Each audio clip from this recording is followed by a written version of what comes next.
Assalamualaikum warahmatullahi wabarakatuh. Selamat datang di Dongeng Rakyat, tempat di mana kisah-kisah penuh misteri, legenda urban, dan cerita nyata yang penuh pelajaran hidup kami hadirkan untuk Anda. Di episode kali ini, kita akan menyimak sebuah kisah horor berjudul Kamar 113, episode 2, sebuah cerita kelam dari masa lalu yang kembali menghantui setelah puluhan tahun terkunci. Dan jika Anda punya cerita menarik yang ingin diceritakan oleh Dongeng Rakyat, atau bahkan ingin nama Anda menjadi tokoh dalam dongeng kami, silakan hubungi langsung melalui WhatsApp di 085815589844. Siapkan hati dan nyali Anda. Tahun 1980, Jalan Soekarno-Hatta, Kota Malang. Haji Rahman dikenal sebagai salah satu tokoh kaya dan terpandang di kawasan itu. Selain bergerak di bidang perdagangan, ia juga memiliki usaha rumah kos khusus putri yang terletak strategis di dekat beberapa kampus ternama di Kota Malang. Rumah kos itu dikenal dengan nama Rumah Kos Rahman, terdiri dari 13 kamar, dan selalu ramai peminat karena lokasinya yang sangat strategis. Pagi itu, seorang gadis muda dengan paras cantik dan rambut lurus terurai memasuki halaman rumah kos. Namanya Lina, mahasiswi asal Lampung yang baru diterima di salah satu universitas ternama di Malang. Dengan senyum ramah, ia menghampiri seorang gadis muda yang sedang menyapu halaman. Gadis itu adalah Sarmi, petugas kebersihan rumah kos yang kala itu masih berusia sekitar 20 tahun. "Selamat pagi, Mbak." "Maaf, apa masih ada kamar kosong di sini?" tanya Lina sopan. Sarmi menghentikan sapunya dan menatap Lina. "Ada, Mbak. Kamar paling ujung, nomor 13, jawab Sarmi sambil tersenyum ramah. "Kalau Mbak mau, saya antar ke belakang buat lihat dulu kamarnya." Lina mengangguk senang.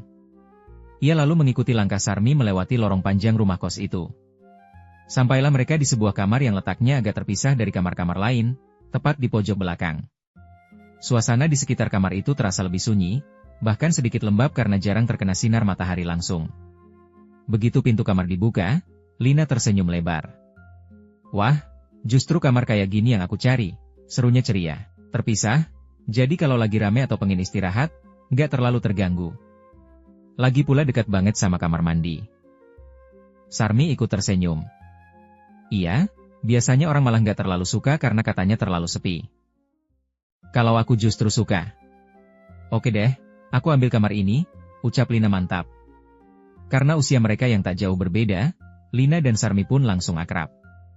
Percakapan ringan berubah menjadi tawa, dan sore itu kamar nomor 13 resmi menjadi milik Lina, tanpa ada yang tahu bahwa kamar itu kelak akan menjadi saksi kisah yang tak pernah usai. Sore itu, langit Malang mulai mendung. Di sudut gang kecil tak jauh dari rumah kos Rahman, Yosep menunggu di atas sepeda motornya. Tak lama, Sarmi muncul dari arah gang, membawa tas plastik berisi sayur. "Hai, Sar," sapa Yosep dengan suara rendah. "Gimana? Ada, mangsa, baru nggak?"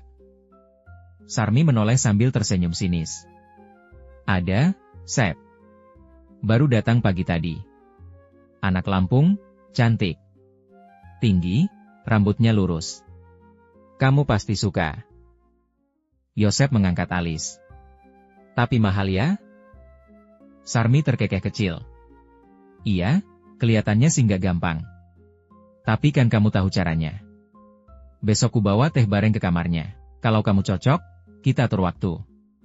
Seperti biasa, aku yang kasih ramuan di makanannya." Yosep tersenyum miring. "Bagus. Nanti kita bagi seperti biasa. Tapi ingat Sar, jangan sampai ketahuan. Kali ini harus rapi." "Tenang aja," balas Sarmi sambil melangkah pergi. "Aku udah kerja di rumah kos itu puluhan tahun. Gak akan ada yang curiga." Di balik tawa dan candaan itu, tersembunyi rencana jahat yang akan mengubah hidup seseorang. Dan menjadikan kamar nomor 13 tidak pernah sama lagi. Keesokan harinya, seperti yang dijanjikan, Sarmi membawa 2 gelas teh manis ke kamar 13. Lina yang sedang merapikan isi lemarinya tersenyum ramah saat Sarmi mengetuk pintu. "Masuk, Sar," serunya dari dalam. Sarmi melangkah masuk dengan 2 gelas teh di tangan. "Ini aku bawain teh, lagi dingin-dinginnya enak minum yang manis-manis." "Terima kasih, Sarmi." "Wah, perhatian banget sih," ucap Lina sambil mengambil salah satu gelas. Sarmi tersenyum. "Gak cuma aku yang perhatian, nih. Ada yang pengen kenalan juga. Temanku. Namanya Yosep. Orangnya baik, kerja di toko elektronik. Lina terlihat agak terkejut, tapi masih tersenyum. Oh ya? Maksudnya mau dikenalin? Iya. Dia orangnya rame, dewasa, bisa jagain kamu kalau kamu butuh bantuan. Tapi ya terserah kamu juga sih. Kalau kamu mau, nanti sore aku ajak dia ke sini. Lina tampak ragu sejenak. Aku belum kenal siapa-siapa di sini sih. Ya udah deh, gak apa-apa. Tapi sebentar aja ya, aku belum siap banget. Sarmi mengangguk cepat. Tenang, cuma ngobrol-ngobrol kok. Kamu juga gak usah takut. Yosep itu, kalau udah kenal, orangnya asik. Sambil menyeruput teh yang dibawa Sarmi, Lina tak menyadari bahwa di balik senyum ramah itu tersimpan niat busuk yang perlahan mulai merayap ke dalam hidupnya. Sore itu, Yosep datang, dan pertemuan pertama pun terjadi. Di ruang belakang kos, di depan kamar 13. Sore menjelang. Langit malang mulai keemasan, menyisakan cahaya lembut yang menembus jendela kecil kamar nomor 13. Di dalam, Lina sedang menyisir rambut panjangnya yang basah setelah mandi. Ia sempat ragu-ragu, tapi suara ketukan di pintu membuyarkan pikirannya. Tok tok tok. Lina ah. Ini aku, Sarmi. Yosepnya udah datang. Suara Sarmi terdengar dari luar. Lina menarik napas dalam-dalam sebelum membuka pintu. Di hadapannya berdiri seorang pria berperawakan tinggi sedang, kulit sawo matang, rambut tersisir rapi, dengan senyum ramah namun mata yang tak bisa disembunyikan, tajam, penuh niat. Halo, saya Yosep, ucapnya sambil menjulurkan tangan. Lina membalas dengan senyum canggung. Masuk aja, duduk, ajak Lina pelan. Sarmi ikut masuk dan duduk di pojok dekat meja kecil. Obrolan mereka awalnya ringan. Yosep banyak bercerita tentang pekerjaannya di toko elektronik, sesekali menyisipkan lelucon.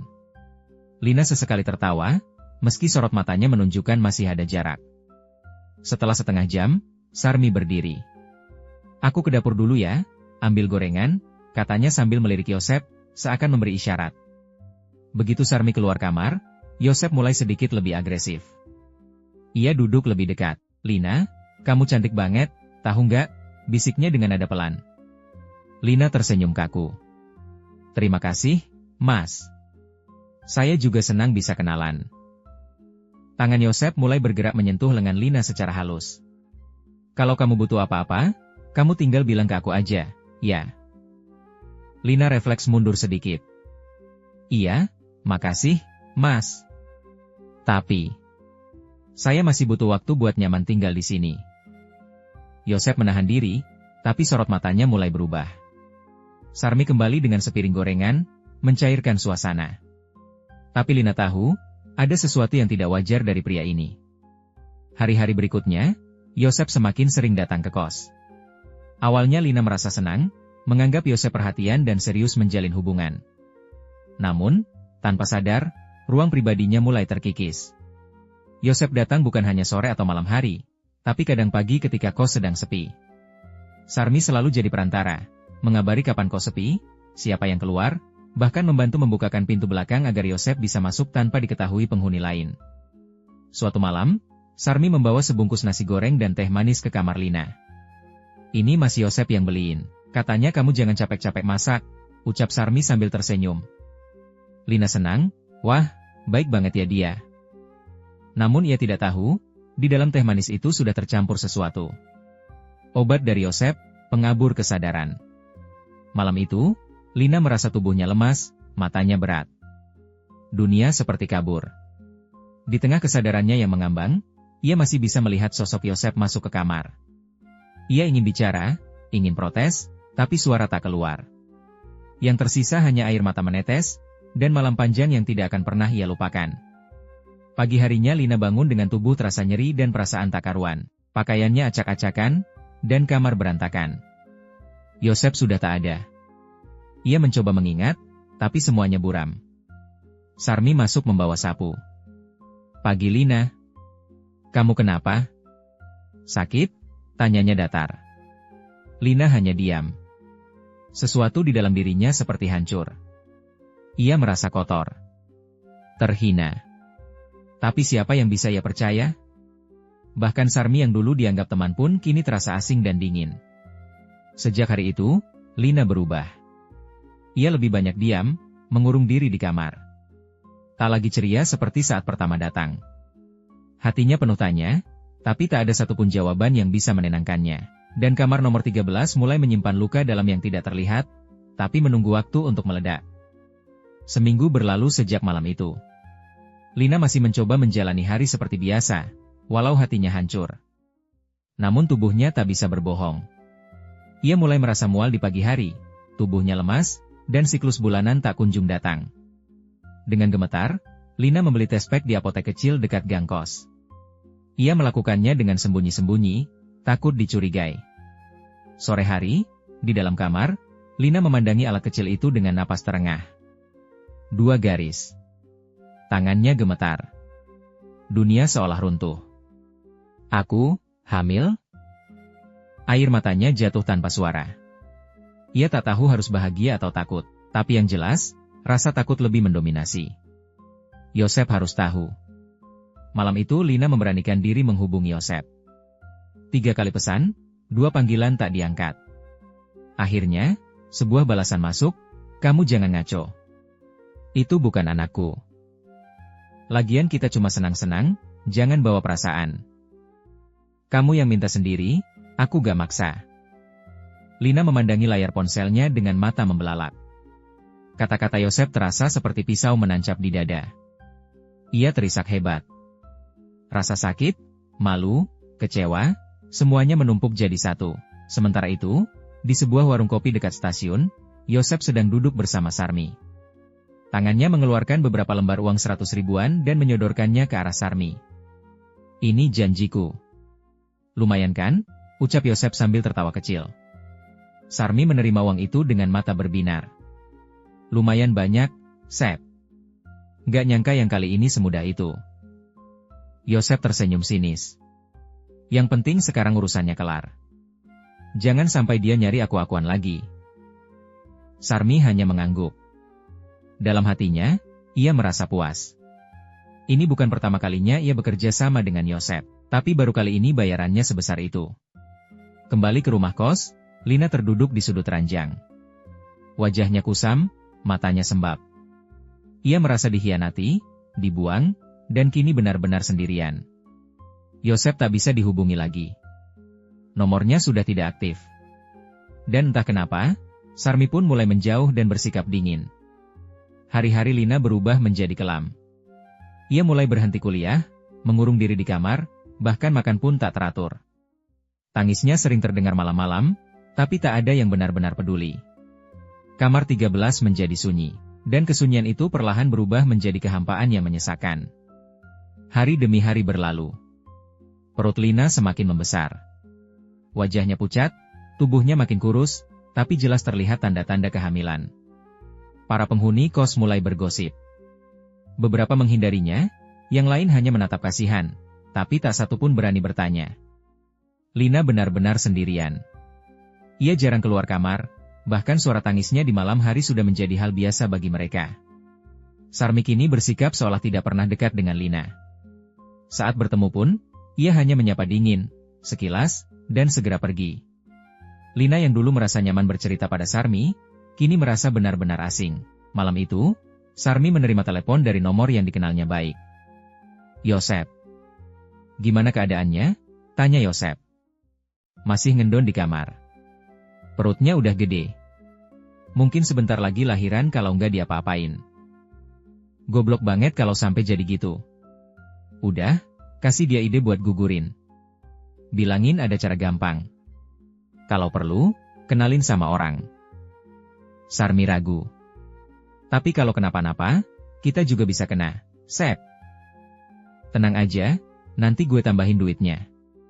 Asal bersih urusannya." Sarmi menatap uang hasil sebelumnya di dalam laci kecil. Mata tuanya penuh hitung-hitungan. Keesokan paginya, Sarmi menghampiri Lina yang duduk diam di teras kamar, menatap kosong ke halaman belakang. "Lin," ucapnya lembut, seperti dulu. Lina menoleh perlahan. "Mbak tahu kamu bingung. Tapi, mungkin ada cara buat ngilangin semua ini. Ada orang yang bisa bantu." Aman. Gak mahal. Lina menatapnya dengan mata berkaca-kaca. Anak ini satu-satunya yang masih tersisa dari hidupku, Mbak. Yosep buang aku. Keluarga pasti malu kalau tahu. Tapi, kalau aku hilangin dia, aku tinggal apa? Sarmi tercekat. Ia tak menyangka Lina akan menjawab seperti itu. Sejenak hatinya goyah, tapi bayangan lembaran uang dari Yosep kembali menutupi rasa bersalahnya. Pikirin baik-baik. Jangan sampai nyesel nanti, ucapnya sambil berdiri dan meninggalkan Lina sendiri. Malam kembali turun. Kosan sepi. Hanya suara jangkrik dan sesekali angin yang berdesir melewati sela jendela kayu. Lina menatap cermin. Di dalam pantulan, wajahnya tampak sayu, letih, penuh luka. Ia mengelus perutnya yang mulai bulat. Maaf ya. Kalau nanti ibu nggak kuat, bisiknya. Air mata jatuh satu persatu. Dan di balik pintu, samar, seseorang mengintip dengan wajah gelap, Sarmi. Malam itu terasa lebih sunyi dari biasanya. Hujan rintik turun pelan membasahi atap rumah kos Rahman. Di dalam kamar nomor 13, Lina duduk bersandar di pojok kasur. Matanya sembab, wajahnya pucat. Beberapa bungkus mie instan kosong berserakan di meja kecil, tapi Lina tidak tampak menyentuh makanan sejak pagi. Ia menggenggam surat kecil yang ditulis dengan tangan gemetar. Di atasnya tertulis, untuk siapapun yang menemukan surat ini. Tangannya bergetar. Ia kembali menatap foto lama dirinya bersama Yosep yang terselip di bingkai cermin. Dalam gambar itu, mereka tampak bahagia. Lina tertawa, tapi sekarang semua terasa seperti lelucon kejam. Malam semakin larut. Sekitar pukul 1.30 dini hari, Sarmi, yang biasanya sudah tidur sejak pukul 9 malam, masih terjaga. Ada perasaan aneh menggelayuti pikirannya. Tiba-tiba bau busuk seperti bangkai tercium samar dari arah belakang. Ia bangkit dari tidurnya. Melongok ke jendela yang menghadap ke lorong kamar kos. Tapi gelap. Pagi harinya, suasana kos geger. Embok Jum, penjaga warung dekat kos yang setiap pagi biasa mengantarkan sarapan, menggedor pintu kamar Lina karena tidak dibuka-buka. Dari celah bawah pintu tercium bau busuk yang menyengat. Ia panik dan memanggil penghuni kos serta warga sekitar. Pintu didobrak. Dan di sana, tergantung dengan sehelai kain sprei, Lina ditemukan sudah tak bernyawa. Tubuhnya membiru, membusuk, dan perutnya membesar, kaku. Sebuah surat tergenggam erat di tangan kirinya. Sontak semua orang histeris. Sarmi yang ikut datang terlihat pucat, menutup mulutnya. Tapi hanya dia yang tahu seberapa dalam rasa bersalah yang kini menyesakkan dadanya. Warga melapor ke polisi. Kamar 13 disegel. Kejadian itu masuk koran lokal sebagai kasus bunuh diri mahasiswi hamil di rumah kos elit. Setelah kejadian itu, kamar 13 tak pernah dibuka lagi. Pemilik kos, Haji Rahman, memutuskan menutupnya selamanya. Namun, desas-desus mulai beredar. Tentang suara tangisan di malam hari. Tentang nyanyian Nina Bobo dari kamar terkunci. Dan tentang bayangan wanita berambut panjang yang sesekali terlihat berdiri di balik jendela. Setelah kematian Lina, Yosep menghilang. Tak pernah kembali, tak pernah bisa dihubungi. Beberapa orang bilang dia kabur keluar kota, sebagian lain percaya dia mengalami kecelakaan, tapi yang jelas, jejaknya lenyap tanpa bekas. Namun kepergiannya tidak menghentikan teror. Beberapa hari setelah pemakaman Lina, suara tangisan bayi dan nyanyian Nina Bobo mulai terdengar dari kamar yang telah disegel itu. Kadang terdengar dari tali menggantung, atau suara perempuan merintih lirih, memanggil-manggil nama Yosep dan Sarmi. Penghuni kos pun satu persatu mulai pindah. Haji Rahman, yang dikenal sebagai orang logis dan tidak percaya hal gaib, akhirnya menyerah. Ia memanggil seorang ahli spiritual dari daerah Gunung Kawi. Setelah semedi dan ritual pembersihan, sang ahli spiritual berkata, arwah Lina tidak tenang. Dikhianati, diperalat, dan mati dalam penyesalan. Kamar ini harus ditutup, bukan sekadar dikunci, tapi dikunci secara gaib. Jangan sekali-kali dibuka.